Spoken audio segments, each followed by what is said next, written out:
the presence and activities of the United Nations, including its agencies and bodies, other international organizations and third states, in and in relation to the occupied Palestinian territory, including to ensure and facilitate the unhindered provision of urgently needed supplies essential to the survival of the Palestinian civilian population, as well as of basic services and humanitarian and development assistance for the benefit of the Palestinian civilian population and in support of the Palestinian people's right to self-determination. In accordance with Article 66, paragraph 1 of the statute, the Registrar gave notice of the request for an advisory opinion to all states entitled to appear before the court.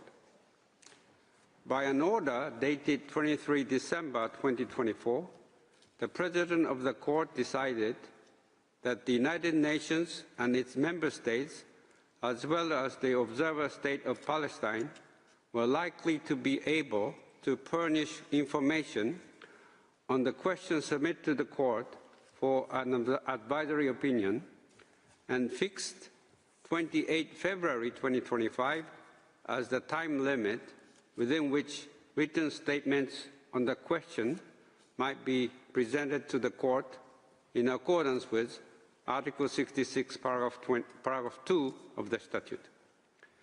Pursuant to Article 65, paragraph 2 of the statute, on 30 January 2025, the Secretariat of the United Nations communicated to the Court a dossier of documents likely to throw light upon the question formulated by the General Assembly. Additional documents were transmitted to the Court under the same provision on 10 February 2025, 20 February 2025, and 19 March 2025.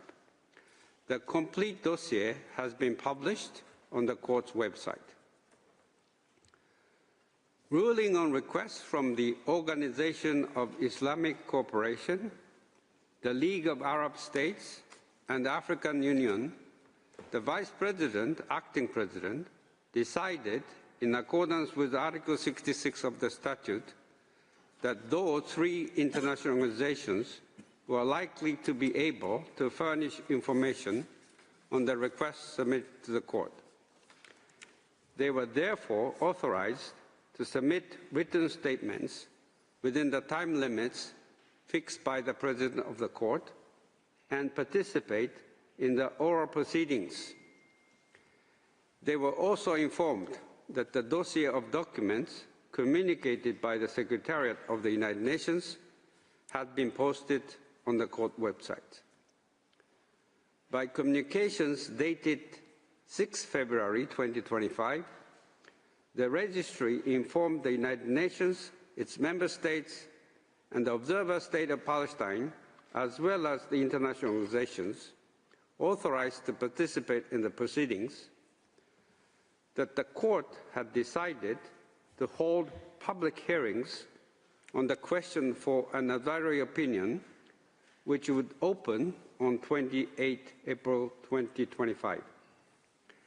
The addressees were further invited to inform the Registry by 17 March 2025 if they intended to take part in those hearings.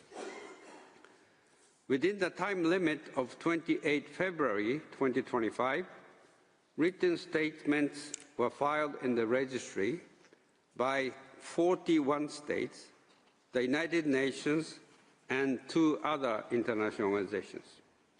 In addition, the Court decided on an exceptional basis to authorize the filing of the written statement of the African Union after the expiry of the relevant time limit.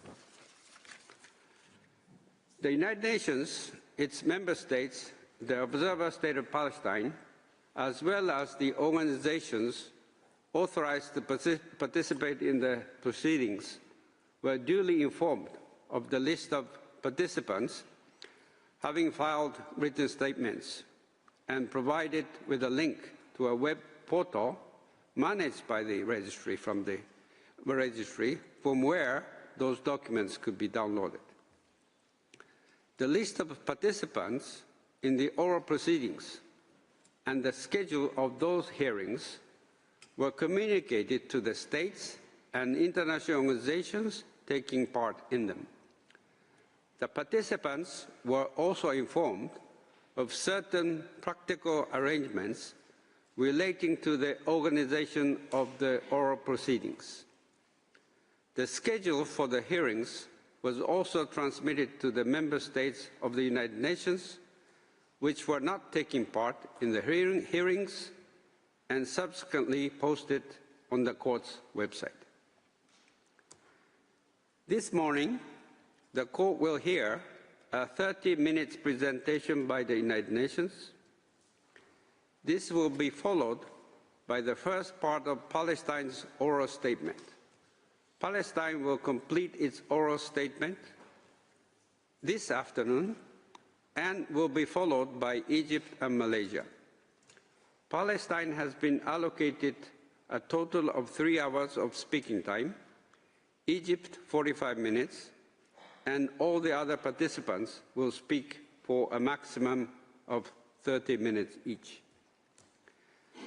Before inviting the first delegation to address the court, I would add that, in accordance with Article 106 of the Rules of Court, the court has decided to make the written statements submitted to it accessible to the public after the opening of the oral proceedings. The written statements of states not taking part in the oral proceedings will be made accessible to the public on the first day of the oral proceedings. The written statements of states and organizations taking part in the oral proceedings will be made accessible at the end of the day on which they present their oral statements. The written statements in question will be posted on the court's website. Let me also take this opportunity to explain the procedure that will be followed in the event of questions being put by members of the court to participants in these proceedings. Such questions will be asked at the close of the hearings on the afternoon of Friday, 2nd May 2025, after the last delegation has completed its presentation. The written text of such questions will be transmitted to the participants by the registrar. Written replies should be provided by Wednesday, 7 May 2025 at 6 p.m. No written comments on these replies are envisaged. I now give the floor to the United Nations, and I invite Ms.